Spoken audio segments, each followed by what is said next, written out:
ਐਵੇਂ ਕਾਦੀ ਬੱਲੇ ਬੱਲੇ ਅੱਜ ਮਿੱਟੀ ਦੇ ਉੱਤੇ ਬੰਦਿਆ ਤੇ ਕੱਲ ਮਿੱਟੀ ਦੇ ਥੱਲੇ,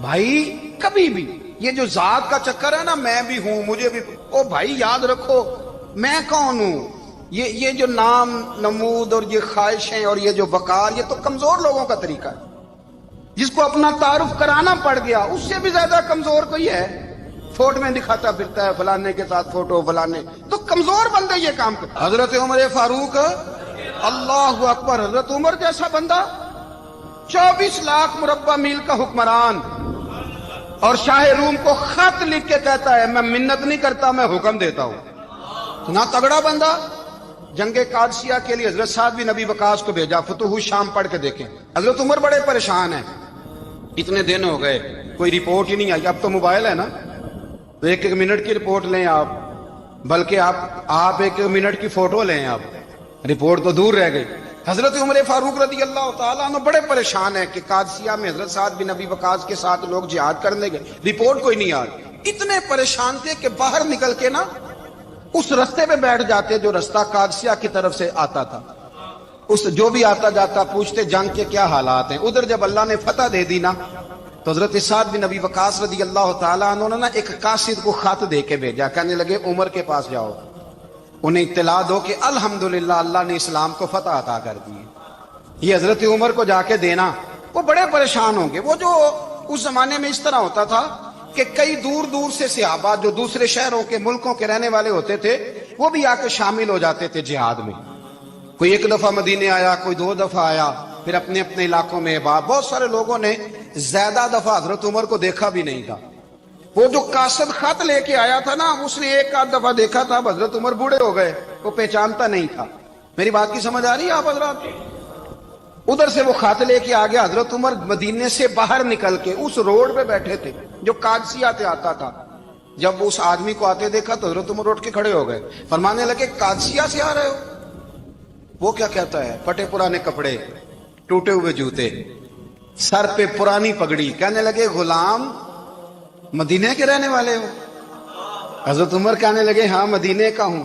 کہا میں قادسیہ سے آیا ہوں، الحمدللہ اللہ نے اسلام کو فتح دے دی ہے، الحمدللہ کفر کی کمر ٹوٹ گئی ہے. اس نے یہ بات کر کے تو گھوڑے کو ایڑی لگائی، گھوڑا دوڑنے لگا مدینے کے. حضرت عمر بھی ساتھ ساتھ دوڑ رہے ہیں. فرمانے لگے اچھا بتاؤ خالد بن ولید کا کیا حال ہے؟ تھوڑا آگے جا کے فرمانے لگے اسامہ بن زید کیسے ہے؟ وہ کہتے ہیں ٹھیک ہے. پھر اس نے اور گھوڑا. عمر ساتھ ساتھ دوڑ رہے ہیں، ساتھ ساتھ. 24 لاکھ مربع میل کا حکمران، ایک جوتا پیر سے نکل گیا، عمر دوڑ رہے ہیں. آگے جا کے پوچھتے ہیں سعد بن ابی وقاص کا کیا حال ہے؟ کہ حضور وہ بھی ٹھیک ہے. کتنے لوگ میرے شہید ہو گئے مسلمانوں میں سے؟ کہنے لگا صحیح گنتی کا نہیں پتا. یہ لفظ ادا ہوتے ہوتے مدینے کی سرحد آ گئی. لوگوں نے عمر کو گھوڑے کے ساتھ دوڑتے دیکھا تو کہا امیر المومنین کیوں دوڑ رہے ہیں؟ وہ غلام چھلانگ لگا کے نیچے آیا، قدموں میں بیٹھ گیا. کہنے لگا حضور آپ نے بتایا ہی نہیں آپ امیر المومنین ہیں. آپ فرمانے لگے کیا بتاتا؟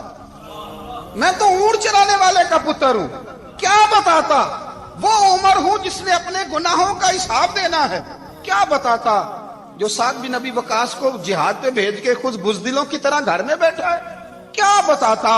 کوئی حیثیت نہیں، کوئی تعارف. تو نے اچھا کیا، تو تو مجاہد تھا، مجھے ساتھ ساتھ دوڑایا، تو نے اچھا کیا. جتنے لوگ تھے چیخے مار کے رونے لگے. حضرت فاروق اعظم سے کہنے لگے عمر جب تک تیرے جلوے رہیں گے اللہ کامیابیاں ہی عطا فرمائے گا. جب تک تیرا رنگ رہے گا اللہ تعالیٰ نوازتا ہی رہے گا. کچھ نہیں، کبھی اپنا آپ ظاہر ہی نہیں کیا. بہت بڑے تھے، بہت بڑے تھے حضرت عمر، بڑے تھے، لیکن ساری زندگی اپنے محاذ. حضرت ابو رافع غلام تھے، قرآن پاک بڑا سونا پڑھتے تھے. حضرت عمر جب بھی انہیں ملتے کہتے ابو رافع تو عمر سے اچھا ہے، قرآن بڑا شاندار پڑھتا ہے. تو وہ کہتے حضور اگر میں قرآن صحیح پڑھتا ہوں تو آپ کو قرآن کی تشریح زیادہ صحیح آتی، آپ بھی تو مجھ سے افضل ہیں. تو آپ فرماتے نہیں پھر بھی تو مجھ سے افضل ہے. کیوں؟ اس لیے کہ تو اپنے غلام اپنے آقا کی نوکری بھی ٹھیک کرتا ہے اور رب کی عبادت بھی ٹھیک کرتا ہے، اور مجھے خالص صرف عبادت کرنی ہوتی ہے وہ بھی ٹھیک نہیں کر پاتا. ساری زندگی اپنا محاسبہ، ساری زندگی اپنے گریبان میں دیکھا، ساری زندگی اپنے آپ کو پرکھا، اپنے آپ کو ٹٹولا. 62 سال عمر بیت گئی. حضرت حذیفہ بن یمان ایک صحابی تھے، میرے نبی کریم علیہ السلام نا ان سے راز کی باتیں کرتے تھے. ہر بندے کا ہاضمہ ٹھیک نہیں ہوتا, سب سے راز کی بات نہیں کرنی چاہیے. حضرت حذیفہ بن یمان کہتے ہیں حضور راز کی باتیں بتاتے. مدینہ منورہ میں جو منافقین تھے ان کی لسٹ بھی نبی پاک نے حضرت حذیفہ بن یمان کو دی تھی. جب کوئی مشکوک آدمی مر جاتا نا تو صحابہ کہتے ہیں ہم دیکھتے اگر حضرت حذیفہ نے جنازہ پڑھا ہے تو ہم بھی جنازہ پڑھ لیتے.